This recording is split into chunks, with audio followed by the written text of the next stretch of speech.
I've always wanted to learn how to draw, to become a professional artist or just for myself, and I tried learning a lot of times, but I always got stuck somewhere in the process and never fully mastered it, leaving me in a sort of limbo where I kind of know how to draw, but not really. In the meantime, I built a career as a motion designer. If you follow my channel and my tutorials, you know how much I love motion design, but there's still a part of me that can't let go of the drawing thing, and now I really need to get it out of my head. A huge thanks to this video sponsor Skillshare for helping me in this process, and it can also help you to navigate your own learning journey. I've always believed that when there is a big problem or an obstacle, the best way is to dissect it in smaller parts that are more easy to manage. In the same way, if you have a goal that seems too far or unreachable, a good approach is to focus instead on the smaller step and follow that path.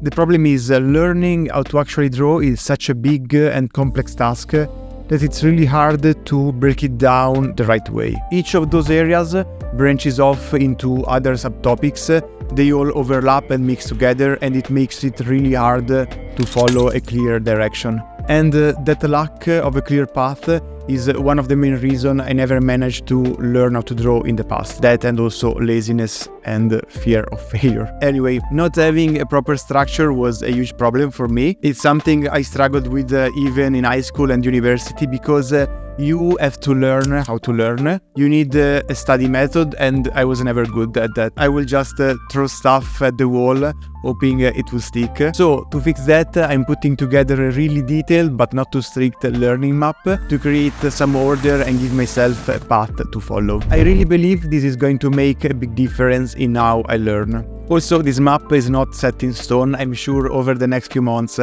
I'll end up with changing something as I go. The approach I'm following is based on levels, so I can't move onto a new topic until I finish the related ones from the level before. Like, for example, I'm not going to do any character design until I'm confident with gesture and figure drawing. But before that, I need to get good on body structure and anatomy. And also, before that, I need to know how to construct basic shapes and objects. Now, for some people, this might seem like a super strict approach for something that's supposed to be fun, creative and free, and honestly a part of me agree. But we're all different. For every person who will date this kind of system, there's someone who would really benefit from it. Because some creative people don't thrive on total freedom. They actually need a structure that helps them guide their creative energy. In parallel to this learning map, I also have a Google Sheets file where I save the best resources and tutorials, and I use that to keep everything organized as I go through the learning process,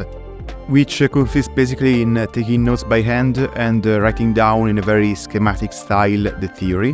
While reading the manuals or while watching tutorials, I have my notebook to save every important thing, and after that I have my drawing books for the practical exercises.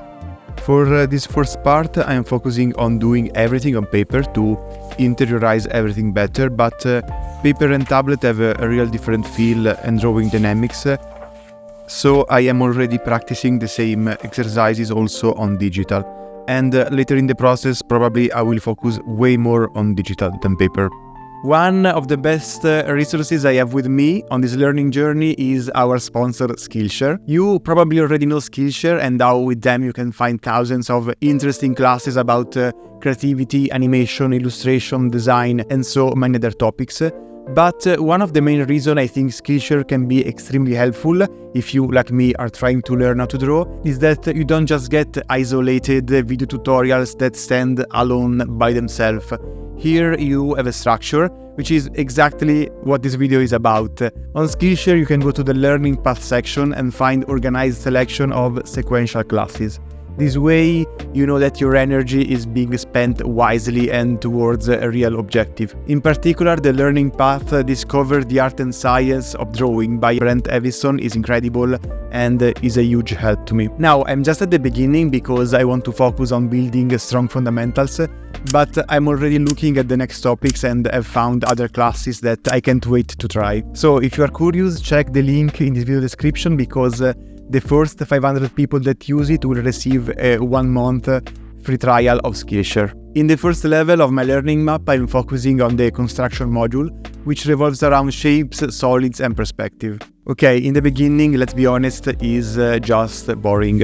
In order to build 3D shapes, you have to be confident first with just lines, curves, ellipses and 2D shapes. And practicing this part is important, but it's not fun. And here's the thing, that's okay, it's not supposed to be fun. Some part of learning just aren't entertaining. A drawing course isn't a YouTube video, its purpose is to teach, not to entertain, so that's okay. And also yes, some exercises are just boring and that's a big obstacle, but that part doesn't even last that long. In fact, right after practicing lines and basic shapes, things start to get really interesting, even for an intermediate artist, because they start to be a real challenge. For example, Scott Robertson has a series of lessons about mirroring inclined planes and curved lines in perspective that are really fun to master. Also later, when you start working with solids, it's actually fun, because a lot of practice revolves around making variations, like creating bevels and rounded corners on the solids, subtracting portions, or just to create random, meaningless 3D objects. Something I have to mention is how following exercises from multiple teachers simultaneously definitely brings some overlap, and in those cases it's obviously not necessary to repeat the exercise, but this overlap is useful because it shows you how some teachers might skip certain topics, and with this system they fill each other's gaps. Or in other cases, it's just helpful to see the different approaches. Being able to see and experiment with different methods and options is really important, and it helps you figure out what works best for you. Continuing with my practice, I was often tempted to skip some of it, and I think that's normal, especially if you already more or less know how to draw. But there is so much more to learn. For example, I thought I already knew how perspective worked, but then I watched the video Everything About Perspective and Correct Mathematical Use of Vanishing Points by Fipsart, and yeah, I was absolutely wrong and had no real comprehension of vanishing point. This tutorial was one of those moments in the process where I realized just how useful this approach is for me, thinking I already knew something only to be shown how much more there is to learn. And it wasn't just this one video. There have been plenty of other tutorials and book lessons that have made me see that there is so much more beneath the surface of what I thought I already knew. So I'm going to stick to the process and follow the program. There is no before and after reveal here in this video. This isn't a 30-day challenge where I quickly improve and completely change how I draw. Nothing wrong with that. I'm just sharing what I'm doing, and this is just the first step in a very long process that will take months. And honestly, that's exactly how I want it. Learning is a slow process, and this time I want to approach it this way, without turning it into a race or a time challenge. One of the biggest mistakes I made in the past when trying to learn how to draw was to start, then stop for a bit for some reason and think I have failed, now I have to start over again later. But that's not how consistency works. Learning something as complex as drawing is a long-term commitment, and it's okay to take extra time to finish or even pause along the way. I'm a freelance motion designer, and I know there will be weeks where I'm too busy with work to keep up with my daily drawing practice, but that's okay. The important thing is knowing that as soon as I can, I'll get back to it without any sense of guilt. This time, I'm trying to approach it differently. I use my learning map as a kind of game to measure progress, not by how fast I get there, but by staying committed for the long run. And if you're in a similar situation, let me know in the comments what do you think, and let's not worry about hitting every milestone the fastest. The important thing is just to keep going.